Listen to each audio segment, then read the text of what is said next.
Hello नमस्कार दोस्तों। Free digital study में आपका स्वागत है। आप पढ़ रहे हैं कक्षा 12वीं एनसीईआरटी गणित, जिसमें आप अध्याय 2 प्रतिलोम त्रिकोणमितीय फलन की प्रश्नावली 2.2 के अंतर्गत उदाहरण छठवा देखते हैं। तो देखिए कहा गया है कॉट इनवर्स 1/करणी के अंदर एक्स वर्ग माइनस 1 को सरलतम रूप में हमें लिखना है और x का मान 1 से बड़ा है। तो यहाँ पे इससे हमें ज्यादा मतलब नहीं होता है, हमें इसको सरलतम रूप में लिखना है। तो देखिए हमें क्या करना होगा, यहाँ की जो संख्या है जो x है इसे सरलतम रूप में बनाना होगा। तो x को हम sine cos tan cos x sec cot किसी के बराबर तो मानेंगे, तभी सवाल सरलतम रूप में व्यक्त होगा। और हमने आपको बताया था जब प्रश्नावली कराई थी कि कब क्या मानते हैं। तो देखिए हमने आपको क्या बताया था, यदि 1 माइनस एक्स वर्ग आता है तो आप x को या तो साइन मानते हैं या कॉस मानते हैं, और यदि 1 प्लस एक्स वर्ग आता है तो टेन मानते हैं। लेकिन एक्स वर्ग माइनस 1 आता है तो क्या मानते हैं, सेक थीटा मानते हैं। तो यहां भी हम x को क्या मानेंगे, सेक थीटा मानेंगे। तो देखिए हमने x बराबर मान लिया है सेक थीटा। यहां से यदि हम देखें थीटा का मान क्या मिलेगा, तो देखिए थीटा बराबर सेक को उस तरफ ले जाना पड़ेगा, तो थीटा बराबर मिलेगा सेक इनवर्स x मिलेगा। अब देखिए जो हमें सवाल दिया गया है उसे हम सरलतम रूप में व्यक्त करेंगे। तो यहां पे देखें यदि, तो कॉट इनवर्स हमने लिखा, फिर इसके बाद 1 लिखा, जहां पे x वर्ग है x का मान हम रख रहे हैं सेक थीटा, तो यहाँ पे बन जाएगा फिर सेक वर्ग थीटा, क्योंकि x को हमने सेक माना है। तो यहाँ सेक वर्ग थीटा माइनस 1 हो जाएगा। अब आप ध्यान देना यहाँ पे कॉट इनवर्स हमने लिखा और देखिए 1 भी हमने लिखा। अब सेक वर्ग थीटा माइनस 1 जो होता है एक सर्व समीका होती है, ध्यान रखना, क्योंकि ध्यान रखना यहाँ पे 1 प्लस टेन वर्ग थीटा का मान होता है सेक वर्ग थीटा। आप लोगों ने पढ़ा होगा कि 1 प्लस टेन वर्ग थीटा बराबर क्या होता है, सेक वर्ग थीटा होता है।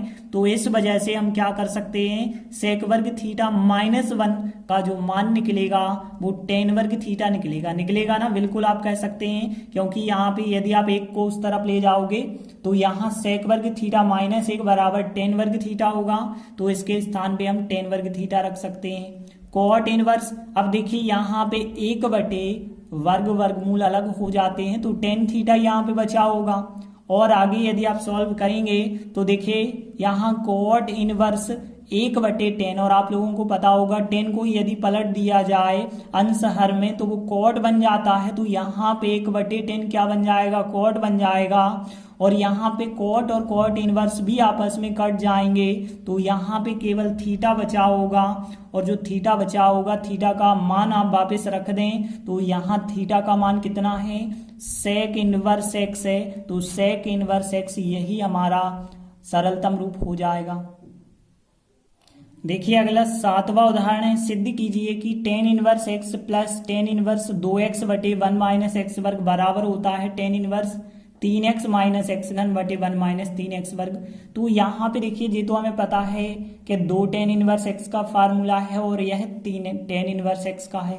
तो सीधी सी बात है 2 टेन इनवर्स एक्स और 1 टेन इनवर्स एक्स टोटल हो गए होंगे 3 टेन इनवर्स एक्स। लेकिन ऐसे आपको नहीं करना, इससे भी हम सरलतम रूप बता रहे हैं। तो देखिए चूंकि हमें फार्मूला पता है 2 टेनों को जोड़ने का, उसी फार्मूला के द्वारा हम कर रहे हैं। तो चूंकि हमें पता है tan inverse x plus tan inverse y, 2 टेनों को यदि जोड़ा जाए तो क्या बन जाता है, tan inverse x plus y और बटे 1 माइनस एक्स वाई बन जाता है।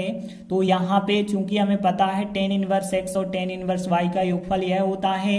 अतः अब हम देखते हैं LHS लेते हैं। तो देखिए LHS साइड क्या है, यहाँ पे ten inverse x plus tan inverse और यहाँ पे है 2x/1 माइनस एक्स वर्ग। अब देखिए जे हो गया x, जे हो गया y।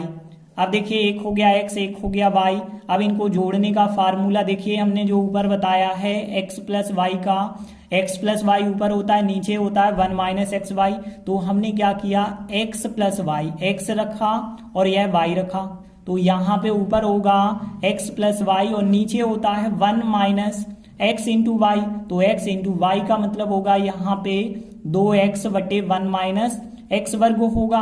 और ऐसे ही यदि आप सॉल्व करेंगे तो कैसे सॉल्व किया जाएगा, 1 माइनस एक्स वर्ग का हर एक स्टेप से गुणा कर देंगे। तो हम क्या करेंगे, अंश व हर में जो 1 माइनस एक्स वर्ग है 1 माइनस एक्स वर्ग से हम क्या कर देते हैं, गुणा कर देते हैं। और गुणा करते हैं ताकि बटे की संख्याएं समाप्त हो जाएं। तो देखिए आपको क्या मिल जाएगा फिर यहाँ से tan इनवर्स। देखिए जब x में आप गुणा करेंगे 1 माइनस एक्स वर्ग का तो यहाँ पे आएगा x, और x का जब आप x वर्ग से करेंगे तो x घन आएगा। यहाँ पे ध्यान देना, इस संख्या में यदि आप 1 माइनस एक्स वर्ग से गुणा करेंगे तो नीचे की संख्या कट जाएगी, केवल बचा होगा 2x। और यहाँ पे बटे में यदि हम देखें 1 में यदि इस संख्या से गुणा करोगे तो कुछ भी नहीं कटेगा, केवल यही की यही संख्या आ जाएगी। और यहाँ पे देखिए जब इस संख्या में इससे गुणा करेंगे तो यह संख्या कट जाएगी, 2x इंटू एक्स, मतलब यहाँ पे 2x वर्ग आपको प्राप्त होगा। और आगे यदि आप सॉल्व करते जाते हैं तो देखिए यहाँ पे tan इनवर्स, यहाँ पे यदि आप देखें 1 और 2x हो गए 3x, और माइनस का x घन, और यहाँ पे देखिए 1 लिखा हमने, 1x वर्ग और 2x वर्ग, तो माइनस के हो गए फिर 3x वर्ग। तो इस प्रकार से हमें RHS प्राप्त हो जाता है, और यही हमें RHS में लाना था। तो देखिए LHS साइड लेने पर हमें RHS प्राप्त हो जाता है।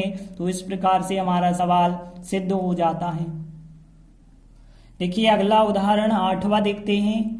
कॉस और कोष्टक के अंदर sec inverse x plus cosec inverse x, हमें जो है इसका मान ज्ञात करना है, जबकि बताया गया मापांक x का मान जो है 1 के बराबर है या फिर 1 से बड़ा है, तो इससे हमें कोई मतलब नहीं होता है। तो यहाँ पे देखिए इसका मान जो है बहुत सरल है ज्ञात करना।